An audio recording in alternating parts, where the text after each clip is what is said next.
Krieger-Watkins here with another edition of The Scoop from Mason County Press, brought to you by Betten Baker Ford and West Shore Bank. And today I'm at the Mason County District Library of Ludington, joined with Sue Carlson and Eric Smith. How are you guys? Hey, great. It's great to see you. Yeah, I was going to say, I haven't seen you guys in a while. It's true. Yeah, we haven't. It's been a while that you probably have seen lots of people. Exactly. Yeah. Right. So yes. we are going to talk about things happening with COVID, but also something special about the month of March. It is reading month, so we figured who better to talk about reading month. We go to the schools a lot and talk about that, but with COVID, it's it's become harder. So why don't you guys, let's talk a little bit about the importance of celebrating reading and how early literacy and everything like that is always going to be so important. It's never going to go out of style. Yeah, exactly. Well, I mean, there's precisely the foundation, again, for literacy is early literacy. So, and that means basically reading to your kids. So part of our, we do have right now the Read Aloud 21-day challenge is going on. And we don't really offer, prizes or anything like that. We just hope people will remember to read every day. It's the number one thing as far as children doing well in school and graduating and going on is being read to. That's number one. Another important factor, of course, is owning your own books, right? So, and that's one thing that we do quite a bit of is give books away. Let's talk about that for a second, because you still are doing, we were talking about, you guys are still doing a lot of activities and everything like that. Yes, we are. For kids specifically right now, what are you guys still offering with the building being closed? Yes, so right now what we have, we do have 5 preschool programs a week. So on our Facebook page, so we have baby time, we have 3 preschool story times, and then we have the library toys are doing a story every Friday. They are up to something. So and that's proven to be actually quite amazingly popular. Photos of the library toys shoveling snow and so on. So so who knew? And then we have of course our Fun Family Fridays activity packs. So that is, we put those out on the fence at both buildings outside on Fridays, 11 to 3. And right now we're giving away, I think, around 100 of those a week. Oh, wow. And that has activities and supplies for a family of 4 to be able to do, like, there's things where you can make up your own games, and there's word searches and scavenger hunts. It just depends on the week, what we're doing. So there's lots of activities, and actually this week there's also a special adult activity included. So I know, it's kind of exciting every now and then, yeah.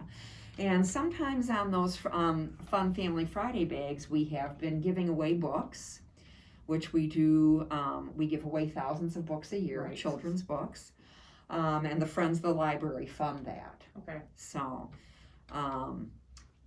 we are giving away Family Affairs coming up. Is it next weekend? I think it's next weekend is Drive-Through Family Affair. So we have already submitted our materials to them, so we will be part of that drive-through event. And of course, some of our materials, as usual, are books to give away.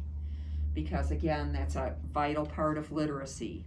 Absolutely. Is owning books. I think, you hit on it too. It's a big deal. The kids especially have the ownership of, like, these are mine, even if they read them multiple times, that's just exposing them more and more to fluency, to new words each time as they get better. That's actually an important part of literacy is like doing the same book over and over, or the same activity over and over. I know too. Like having a child at home now who can read. It's like, I'm going to read this. I'm like, again. Fantastic. Hey, one more time. Hella's Mermaid Adventure. Let's, take 25 today. Yeah, but, exactly. Hey, and they're doing some great stuff in this, around the county with the schools too, to really implement that love of reading at a young age, but doing raffles, stuff that you guys would be doing also if you could. So and we do still have our March's Reading Month Bookmark contest, which is going on right now, so they can submit their entries at the end of the month. We're putting out those sheets in the Friday bags. People can pick them up on our website or you can just, call us and ask for them and we'll run them out to you. So the March's Reading Month Bookmark Contest, I also did a reading thing for, I think it must be Foster School. Okay. Where I just videoed myself reading for them. That's cool. Stuff right, like that is what we're doing. We also, curbside is going strong, and people can, there's numerous ways to contact us and request books and videos.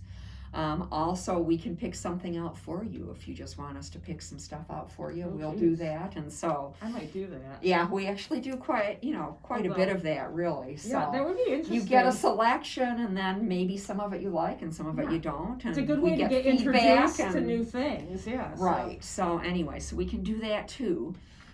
We have our book club, which meets on the 4th Wednesday of the month and through Zoom right at the moment. And that's our racial equity book club. Right now they're reading the Nickel Boys. Okay. And I'm not sure what they're reading next month. And also we have our racial equity documentary series going on, and that's the 2nd Wednesday of the month. So right now we're watching that on Canopy, which is the library's new video streaming service.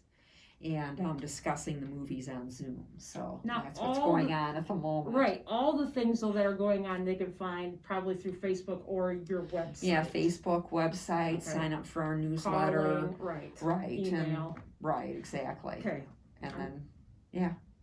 You're full of all kinds of stuff, always, man. Yeah. So I'm going to pick on Eric now. Yes, because he always is the silent Eric observer, now, right? the boss. So I'm going to ask you more of the political things about the library. So with more and more vaccines being given and more cases disappearing, I guess. I mean, it seems to have been, it's looks like it's slowing down, but of course we don't know that for sure. What are the plans for the library in the future? Like opening minimally like you guys did before? That's a good question. I want to make sure that I say this, we are open. The building is closed, but we're here every day doing everything that we can to make sure that people aren't completely left high and dry. The cases have gone down quite a bit, and what we've been following is the number of people in Mason County who have been diagnosed, and then also the percentage of tests that have come back positive. Mm-hmm. And both of those ways allow us to make decisions about how best to handle public health. And what we're dealing with at the library as a public institution is a public health policy, right? I mean, so we're participating in the larger community's response. Okay. And I think that's important to point out because I don't think that the library is all that dangerous per se. We're not in the kind of place where people are screaming or yelling. Unless they're 3 or Unless they're 3. It's not necessarily that the library itself is a dangerous a place, but as part of our community's public health response, I think it's really important that we act responsibly in that way and make sure that when we open in a way that everyone, workers, compromised immunosystem people, young, old, in between, everybody feels safe here. Okay. And so I do want to make sure that I say we are being more cautious than some other places around, and it is hard for us to know that other places are opening up and we're staying more closed. But it is really because we see ourselves as part of this community and part of the public health response in our community. And honestly, it's made a huge difference. Mason County has been better off than counties around us because as a team, we've held together and made these decisions as a community. Does that help? That helps. It's a little background of why Sure. we continue to advocate for staying in a curbside Sure. posture at the moment, Because despite the fact that other libraries around us have chosen other Right. responses. Before, I think it was during the summer and the fall that you guys Mm-hmm. were letting 4 people in at a time for Yep. like a half an hour time Mhm. frame kind of Right. thing. Do you see it moving to that Absolutely. direction? We Okay. had this conversation at the library board meeting the last time around. Cases are down and positive testing is down to around where it had been at that time. Mhm. But when we talked about it, it had only been a week and a Okay. half at that Sure. point. Whereas if you look at the several months prior to making that decision to opening up the lobby before, there was a real flat line of cases in Mason County. It was very, very late in coming here compared to a lot of other places in Michigan. So we had 4 or 5 months where the test rate was at 1.52%. Now, if you go back 2 months, the test rate was at like 10%. So we don't have very much time since The higher the spikes, peak of, yeah. of Mason in Mason In County. January, yeah. And so the library board, and I think very soundly said, we don't have the time frame Okay. since that peak. Sure. We need another few weeks to know that Okay. that's going to stay low, and it has stayed low. So I do anticipate that we'll be making those kinds of decisions before summer. By the time summer comes around, we're going to continue to do programming in the safest way possible, and that means that we're planning outside programming right now, but we're going to do it. Cool. And Well, we'll that's, be- I mean, that's, I think, the most important thing, that you're still offering what you can offer in the limitations that you guys have. So Yeah, that's great. Absolutely. And I know you did you see a decrease in the summer reading program last summer? Did you see people still, I mean, for the most part, still participating? Yes, people still participated, but yes, I mean, participation was somewhat down. And it definitely was, like last summer, getting in touch with people.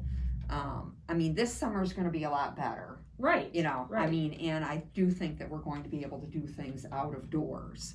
But last summer, a lot of our point of contact was the summer meal sites. Oh, right. So we right. would just kind of go where the buses were going to deliver meals Yeah. at the different points, and then you could, hand out things to people and hand out books, and we actually handed out a lot of books, again, thousands of books. Yeah, and that's something that's, I think, has been so cool with COVID and just summer, having those sites where not only are they getting meals, but they're also getting, books to build up their library. It's important, and it's just something nice that the community has come together to do throughout the community. So that's great. So Yeah. Well, we look forward to hearing what's going to happen, and I know it's a slow process, and We're all people looking need forward. yeah, people need to realize that and know that you guys aren't loving sitting here, doing everything behind the scenes and missing the people that It's you been interact very with. depressing. I I mean, can that's imagine. because that's what we do at this library. Right. I mean, we're a people place. Yes, so. I mean, we're accustomed to having hundreds of people in here a day. Yeah. Dozens of children. I mean, story time, Yeah. and it's just been, it's been very sad. Well, hopefully it's on the upswing. So Yeah. thanks for joining me today, you guys. I appreciate it. Thanks, Kate. Yeah. For any other news, check out MasonCountyPress.com, and our weather is always brought to you by Smith & Eddy Insurance. And remember, March is reading month, so the best thing you can do is pick up a good book and read.